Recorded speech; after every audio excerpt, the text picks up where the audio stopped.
Bună! Scuze, am apăsat din greșeală butonul de play pentru acest video, dar dacă tot am făcut-o, ar fi indicat să continu cu el. Oricum voiam să înregistrez ceva astăzi și pentru a nu rata lumina asta superbă de afară. Așadar, știu că nu e momentul ideal pentru lucruri triste, de aceea aș vrea să vă rog să priviți tot ce vă voi spune în continuare prin prisma timpului trecut la care s-au petrecut lucrurile expuse și prin prisma faptului că m-au afectat, dar influența lor negativă s-a diminuat în intensitate cu timpul.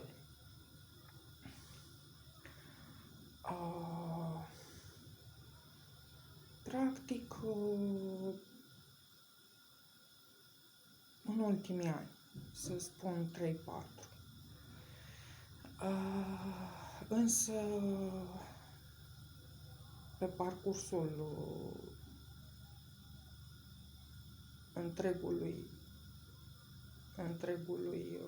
corp al depresiei mele, întregului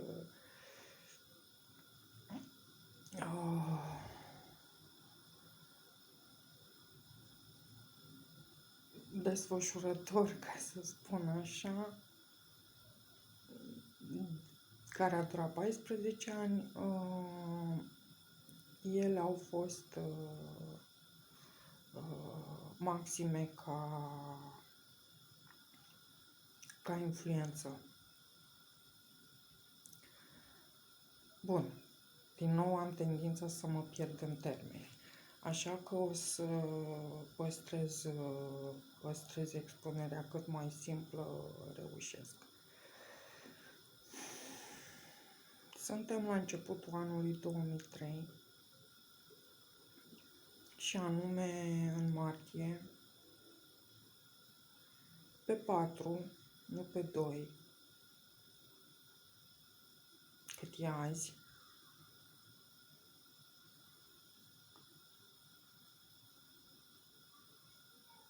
zi în care ceva m-a lovit, ceva ce nu mă mai lovise până atunci și n-avea să mai facă până astăzi.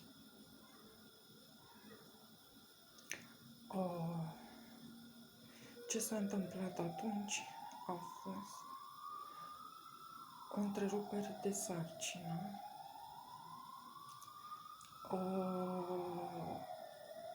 la cerere.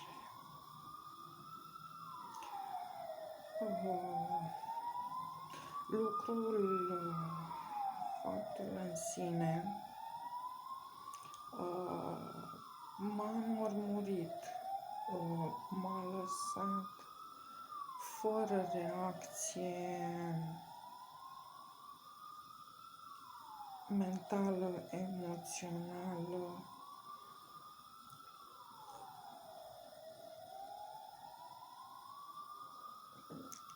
rațională, irațională, nu știu. De fapt, cred că irațional am reacționat într-un fel, însă aparent lucrul ăla acel moment m-a înmărmurit și m-am considerat din acel moment un om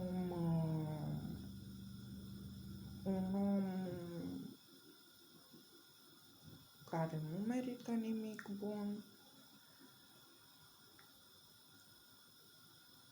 și care merită doar să rateze ca existență.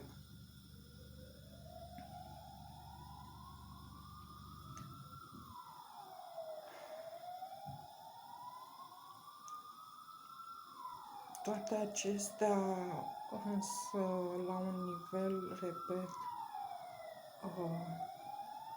inconștient, pe care acum, vorbindu-vă vouă, îl aduc mai aproape de conștiință, de înțelegere proprie.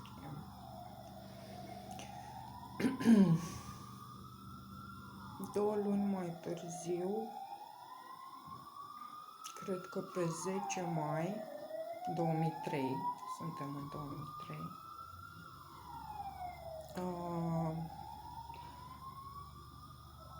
conform unui plan și unui program studențesc în care m-am implicat și la care am aderat și pentru care m-am pregătit cam un an. Deci pe 10 mai am plecat către Anglia pentru un contract de muncă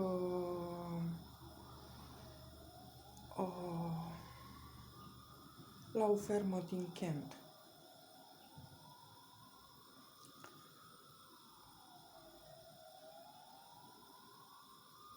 Loc de unde m-am întors în jur de 4 octombrie 2003. Perioada petrecută acolo a fost extrem de solicitantă. Știu că schimburile erau extrem de lungi, zilele de muncă erau extrem de lungi, undeva la 10-12 ore, uneori cu prelungire până la 18 ore pe zi, luni, vineri sau sâmbătă. Uneori lucram și duminica, dar nu s-a întâmplat foarte des, decât în perioada de maxim al recoltei, ca să zic așa.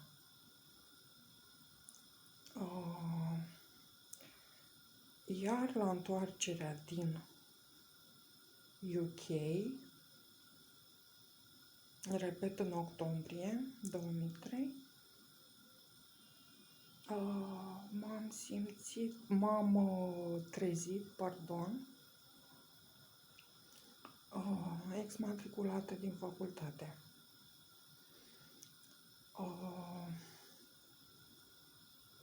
Lucru care mi-a întunecat complet realitatea. La propriu. Practic, nu mai zăream lucrurile, obiectele. Realitatea din jur, decât printr-o ceață întunecată.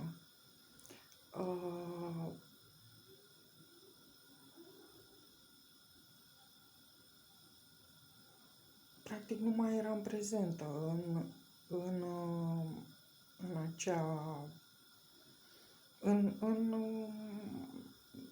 în orice moment al vieții mele de atunci până acum. Deci, de atunci, din octombrie 2003 până în secunda aceasta, eu nu mai văd în jur, nu mai zăresc decât reverberații vizuale, auditive, toate filtrate, impropriu spus, toate blurate de o ceață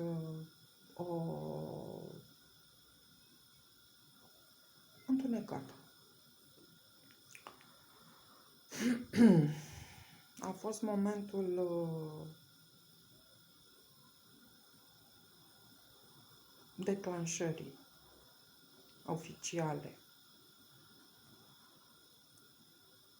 și depline a bolii mele.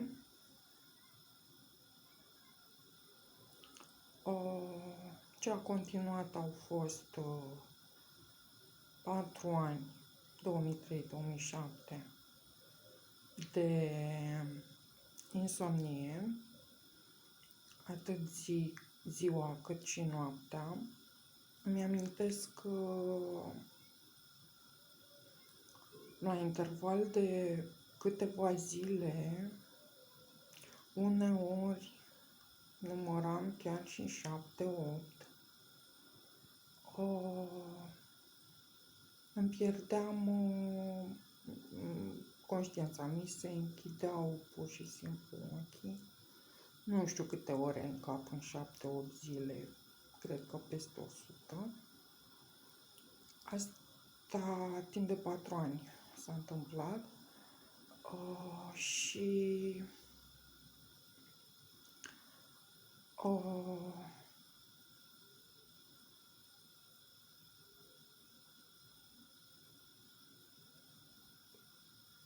reintram în alt ciclu de zile și nopți nedormite.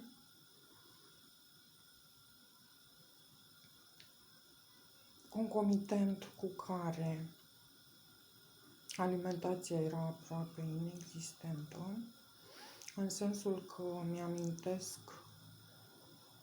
că în fiecare marți sau ceva de genul luam câte o guriță de Santal, o băutură așa zis naturală, de fructe cu pulpă, și asta era alimentația mea. Deci o gură de suc Santal pe săptămână.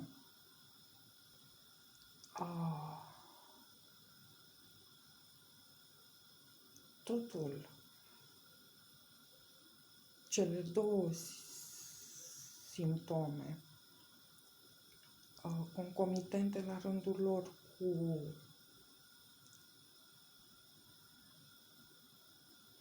incapacitatea aproape totală de a ieși din cameră. Mi-amintesc că locuiam în cămin.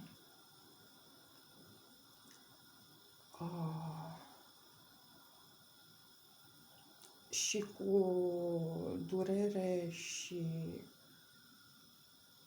frică la cote enorme. Asta s-a întâmplat până în 2007, când am reușit să găsesc prin intermediul unui domn doctor, neuropsihiatru, un medicament care mi-a readus somnul. Deci mi-a combătut insomnia.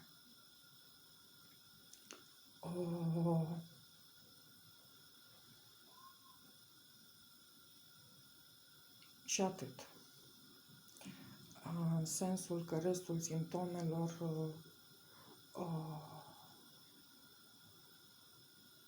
au rămas la fel de intense pentru următorii 10 ani, 2007-2017. Tot acel medicament a făcut ca în câteva luni să,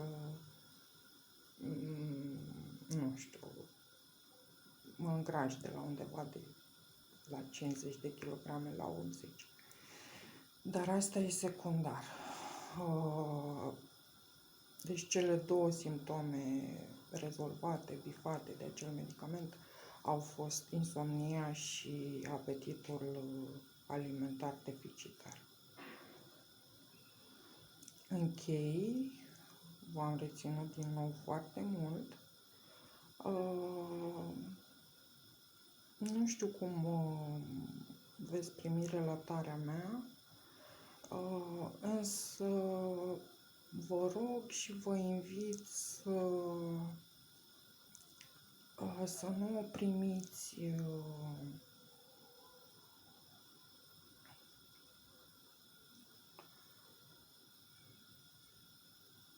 altfel decât cu optimismul meu de acum, că acea perioadă a trecut, s-a încheiat, a fost depășită și am supraviețuit. E un optimism întemeiat, zic eu. Vă mulțumesc mult! Pe data viitoare! La revedere!